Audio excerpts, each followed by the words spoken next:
আমরা আপনার প্রথমেই বলেছি যে আমরা এই অন্তর্বর্তীকালীন সরকারকে আমরা যৌক্তিক সময় দিতে চাই, এবং সেই যৌক্তিক সময় যেটা বলেছি যে আপনার একটা সংস্কার, যেগুলো যেগুলো জায়গায় সংস্কার কথা বলা হয়েছে সেই সংস্কার করতে যতটুকু সময় লাগে, বাট এটা যৌক্তিক সময় হতে হবে। এটা এমন না যে আপনার অনির্দিষ্ট সময়, একটা যৌক্তিক সময়ের মধ্যে সেটা করতে হয়, এটা স্পষ্ট করে বলেছি। দ্বিতীয়ত হচ্ছে ইলিয়াস আলী সাহেবের ব্যাপারে আমরা প্রথম থেকে আমরা প্রচণ্ড উদ্বিগ্ন। আমরা শুধু ইলিয়াস আলী সাহেব এবং তার সঙ্গে যারা আছেন, গুম হয়েছেন, তাদের বিষয়গুলি আমরা নিয়ে আমরা অনেকে আন্দোলন করেছি।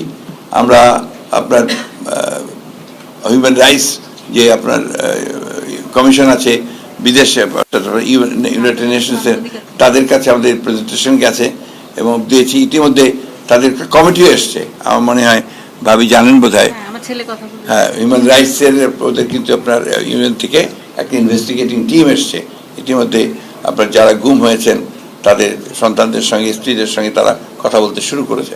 আমরা নিজেরা পার্টি থেকে কিন্তু নট অনলি আমরা নিজের পার্টি থেকেই চিঠি দিয়েছি, অসংখ্য জায়গায় আমরা চিঠি দিয়েছিলাম।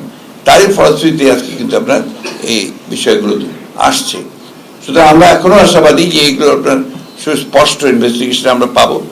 এখন ইলিয়াস আলী সাহেব বেঁচে আছেন কি বেঁচে নেই এটা আমরা এখনো বলতে পারছি না, কারণ আমাদেরকে কর্তৃপক্ষ যারা যারা রেসপন্সিবল এটার জন্য, আর্মি অথবা আপনার পুলিশ, তারা এখন পর্যন্ত, স্বরাষ্ট্র মন্ত্রণালয়, তারা এখন পর্যন্ত আমাদেরকে সুনির্দিষ্টভাবে কোনো কিছু বলেনি। আমরা এই চাপ অব্যাহত রেখেছি। আমরা পরিষ্কারভাবে জানতে চাই যে ইলিয়াস আলী আমাদের মাঝে আছেন কি নেই, কারণ তার পরিবার এখনো সেই জিনিসটা না জানার ফলে তারা যে তাদের একটা রিলিজিয়াস ব্যাপার আছে, তাদের সাংসারিক ব্যাপার আছে, তাদের বৈষয়িক ব্যাপার আছে, সেগুলো কোনোটাই তারা সমাধান করতে পারছেন না।